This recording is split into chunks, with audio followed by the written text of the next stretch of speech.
in a weird spot. Now look, as you know, I have certain characters I love. I love Fufu. She's cute. She's adorable to me. But I'm gonna be honest, Zenless Zone Zero is, yeah, we have two very strong, very prevalent meta characters, Yixuan and miHoYo. And for those of you who pulled, Top Up Live is a service that allows you to top up on your account at a discount, whether it is the initial monthly card, whether it is enough pulls to guarantee a character or a weapon, though keep in mind this is excluding the first time top up bonus, or you just want the pulls on your account, Top Up Live has you covered, especially if you use discount code SAY to save 12%. Requires no logging into your account, just enter your UID and pay. So once again, thank you to Top Up Live for sponsoring this video. And whilst I don't like miHoYo, I can at the very least understand and accept that, you know, she's had very impactful range on the meta, and even though I dislike the way they're handling trying to get around her, i.e. just making bosses that specifically say, hey, how about you don't use anomaly characters? How about we have anomaly resistance, or anomaly build-up resistance, or ice resistance? Either way, I feel like it's very weird because as it stands right now, we're entering into another patch,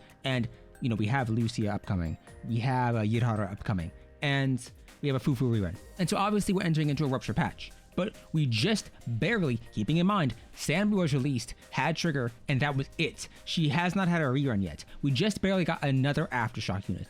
And even then, we just barely finished out some anomaly teams with an anomaly DPS outside of miHoYo that was, you know, close to her level in terms of strength depending on the context, but also a dedicated anomaly support. We have so many different teams that as of right now, it's feeling very iffy as to whether or not CCC even knows what they want to do at the moment. Because yeah, a lot of teams are competing with each other. Jane Doe and Alice as an example. Ellen and any other ice character at the moment. And Anby for the longest time was competing with Yanagi. And don't get me wrong, they do different things, but Anby is now getting buffed to where she should theoretically at least be a good DPS, because I think the vast majority of individuals who've had her for the longest period of time, since her release like I have, can kind of attest that Anby wasn't really on par with a lot of other limited characters. Ignoring that, it seems very weird to want to now enter into a Rupture patch after you only had one Rupture DPS and your quote-unquote Rupture support was a stunner who really benefits any team at this point. Because she's a buffer. I don't know how I feel about it. Don't get me wrong, I don't like miHoYo.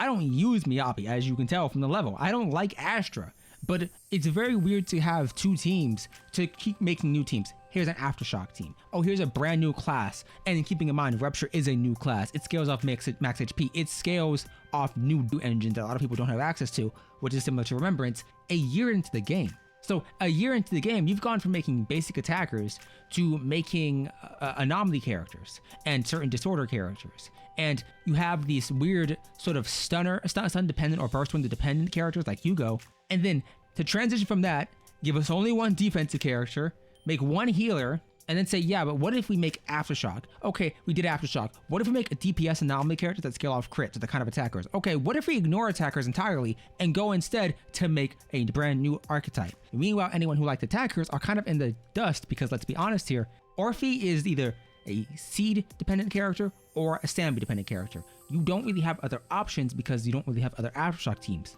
And although Seed is an attacker, attackers are in a weird spot because at the moment at least, if you buff attackers in any capacity, you buff miHoYo because she can take advantage of the crit buffs. If you buff anomaly characters, you buff miHoYo. And so Yixuan is kind of off to the side now. I like her combos, I like her animations, but it's a bit difficult because there are very strong, very prevalent characters, and as we progressed, defensive units like Caesar haven't really seen the light of day. Because yeah, aside from the fact that I don't have her, they don't really seem to ever want to, you know, actually make them an archetype that you'd want to invest into. Ben and Pandian Wu are default defensive characters. Outside of that, we don't really have anyone else outside of Caesar. Every C1 for any supportive character, defensive or just outright support, are basically the same. Do you want 18 all-type resistance reduction? How about you get 18 all-type resistance reduction? I think some characters have like 12. I think Yuzuha has 10, but it's usually 10 to 20 all-type resistance reduction. You have characters getting massive improvements within Hollow Zero, but those don't stretch out into the legitimate gameplay of them even if you pull cons. Like, no matter how many dupes you have of a character, you're not getting additional animations or skill effects until you go into Hollow Zero, which is very weird. And so whilst I'm excited for, you know, the characters that are coming after the Lucia and Yidhara stuff, because they were teased, they look cute, I like the designs, the downside is, why are we teasing newer characters when Chinatsu hasn't been released? The idols haven't even been heard of in ages. We still have archetypes that are still realistically speaking incomplete. We don't have another option outside of Astra for the vast majority of plays. You should not have to consider Astra, Caesar, and now Lucia just because you need a healer.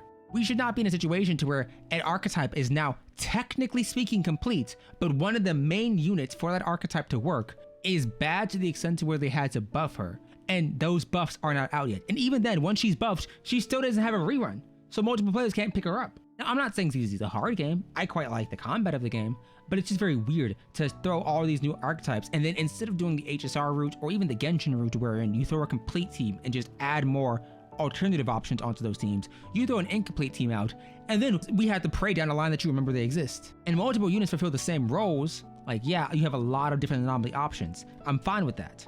But Aftershock teams didn't. You have Trigger, and you have Trigger. Unless you want to use Fufu, but Fufu isn't doing the same things as Trigger. That's something to consider. You don't have multiple supportive options. Lucy is a great character for many individual units, but a lot of characters don't really want her buffs. The crit buffs, if you want the attack buffs, you can go with Caesar, you can go with Lucy, you can go with Astra. If you are considering, Yixuan, you have only one option, that being at the moment Pan and Wu or Lucy in the future. Stunners are very poor because unless you are some stunner that can either do off-field damage or buff, you are bad. Qingyi takes way too much field time.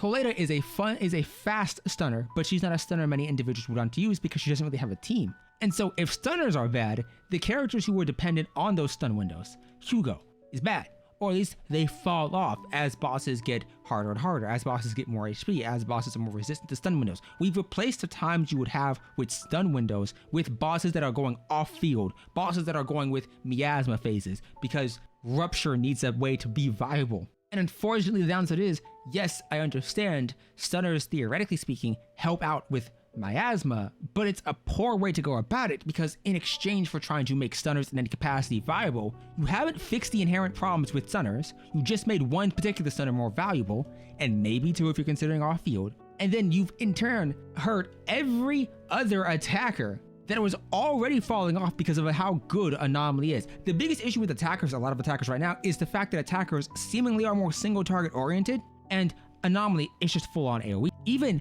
someone like Anby, who is getting buffed, realistically speaking, had to have her skill changed from the weird targeting priority that it had where it went around in a semicircle to being just full on AoE. And I experience this right now. Her ultimate misses. Her skill sometimes misses. And you don't really have to worry about that because these characters are less ultimate and skill dependent, depending on what you're doing. Their options are flexible. You can go with Miyabi and slap in a Alice. You can slap in a Yanagi. You can slap in a Jane Doe. You can slap in a Yuzuha. You have Vivian. You have so many other options. Whereas if you want to go Aftershock, you have now Orphe, Fufu, and Trigger. That's 3 characters with one that's not even meant for this team, and one that just came out this patch. If you are an attacker, you're bound to stunners, so speaking of options there, but depending on the attacker and the time you were released, you have either bad options. Ellen, I think, is an example of a character who has the exact opposite issue of characters like Nekomata, wherein a lot of the older attackers are weirdly bound to, hey, you need to either be the same squad or the same elements.